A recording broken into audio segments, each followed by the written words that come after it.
Let us understand resolution of coplanar concurrent system of forces. Coplanar, these three forces F1 bar, F2 bar and F3 bar are lying in the same plane, in this plane of this paper.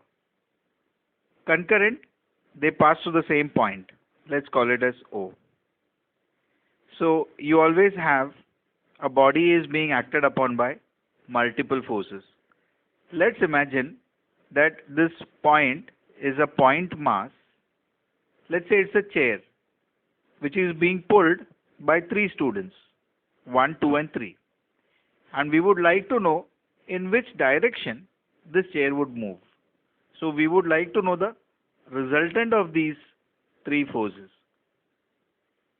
A body may be subject to multiple forces.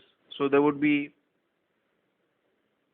gravitational force, frictional force, that body may be being pulled by someone, pushed by someone else in some other direction.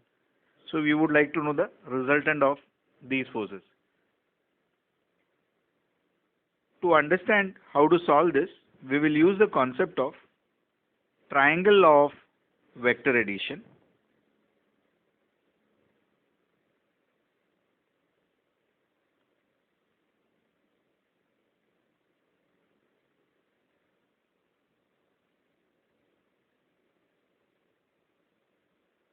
And we would also need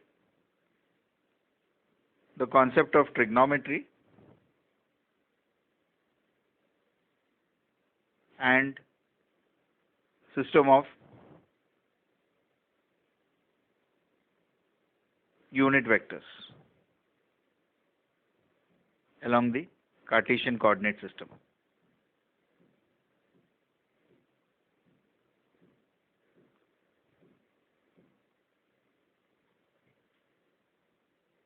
So, as per the triangle law of vector addition, we have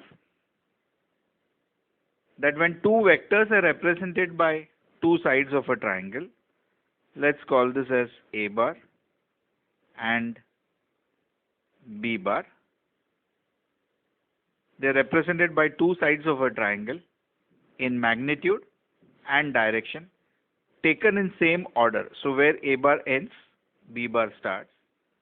Then the third side of the triangle represents the magnitude and direction of the resultant. So this is our C bar.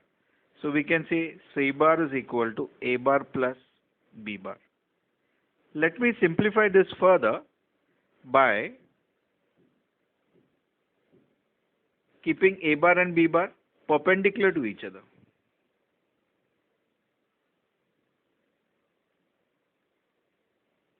So this is my C bar. So in this case,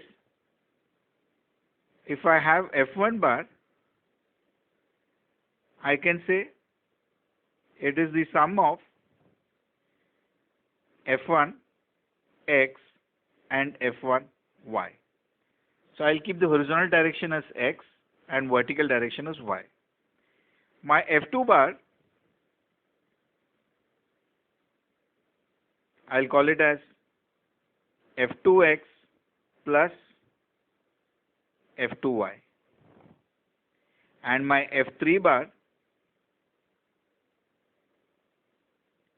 as F3x plus F3y.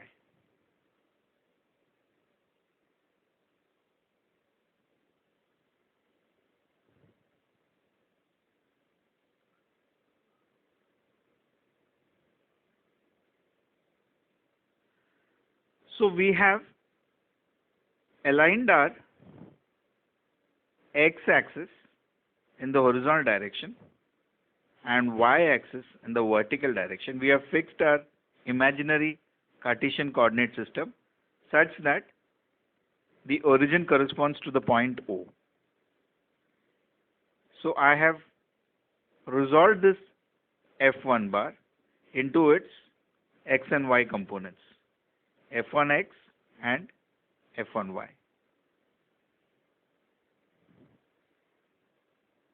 F2x and F2y. So I can call this as F2y and F2x, and this is my F3x and F3y. We will use the concept of trigonometry to know the magnitude of the x and y components. Suppose I have F1 making an angle theta. So this is my F1x and F1y. Let's call it as theta 1. By law of trigonometry, I know cos theta 1 is adjacent upon hypotenuse. So this is 90 degree, the angle between the x and y directions. So the side opposite is hypotenuse. So cos theta is adjacent upon hypotenuse. So F1x upon F1. I can write F1x is F1 cos theta 1. F1y, similarly I can get, or let me write it, let me solve it over here. My sin theta is opposite upon hypotenuse. So it is F1y upon F1, or F1y is F1 sin theta. Similarly, I can get my F2x is F2 cos theta 2. F2x is F2 cos theta 2. F2y is F2 sin theta 2. F3x is F3 cos theta 3. F3y is F3 sin theta 3.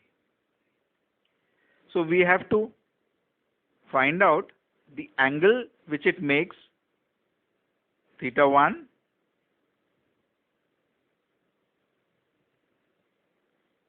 theta 2 and theta 3. We will use the angle which it makes with the positive direction of the x-axis in the anti-clockwise sense.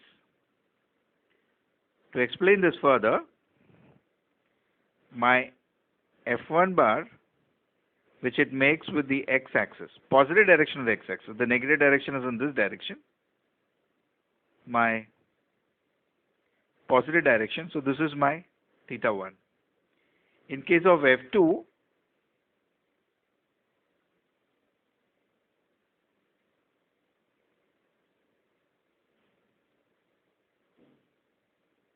I would use this angle which it makes in the anti-clockwise sense. So this becomes theta 2. I would not take this angle. I would take the angle which it makes with the positive direction of the x-axis in the anti-clockwise sense. Let us understand this anti-clockwise sense. When I use F3, it will be clear.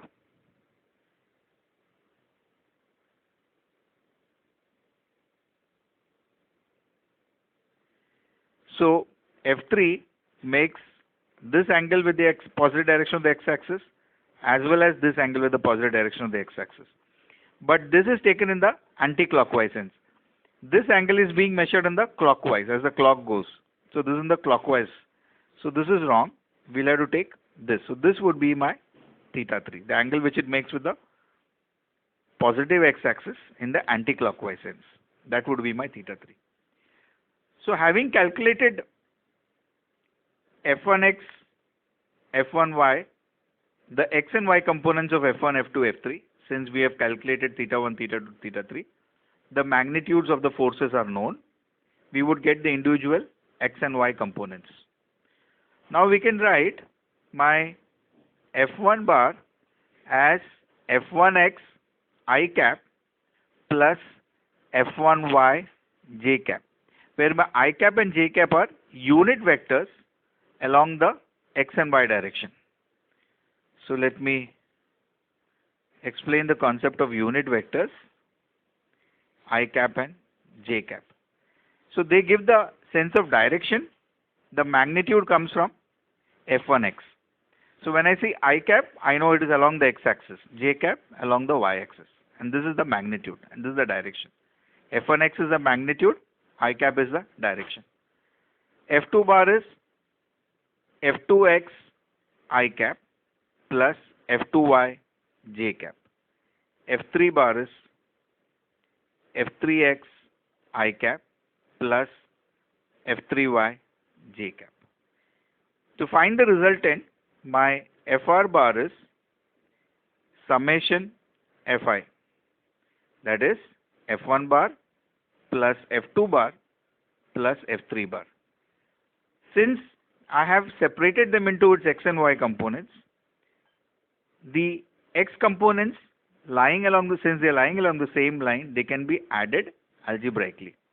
So I can write it as f1x plus f2x plus f3x I cap plus f1y plus f2y plus f3y j cap. So my fr bar is summation fx I cap plus summation fy j cap. That is, we add the x components of individual forces to get the resultant. Let me call this as frx I cap plus fry j cap. To get the x component of the resultant, I add the individual x components of the forces. To get the y component of the resultant, I add the y component of the individual forces algebraically. Now we have, let this force be fr bar.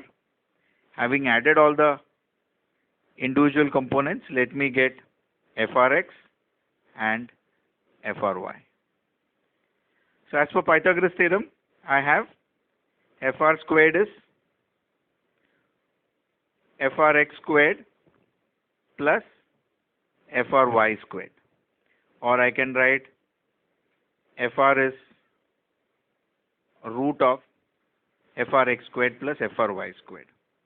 Also, if this is making an angle theta with the x-axis, then I have tan theta is opposite upon adjacent. So my tan theta is fry upon frx, or theta is tan inverse of fry upon frx. So I get the resultant of the forces, I get its magnitude and the angle which it makes with the x-axis, theta. That is how I resolve the system of forces, concurrent coplanar system of forces. If I have more number of forces, 2 or more, I resolve each force into its x and y components, add the x components, add the y components to get frx and fry, and then I get the resultant fr is root of frx squared plus fry squared and its angle which it makes by the x-axis as theta is tan inverse of fry upon frx.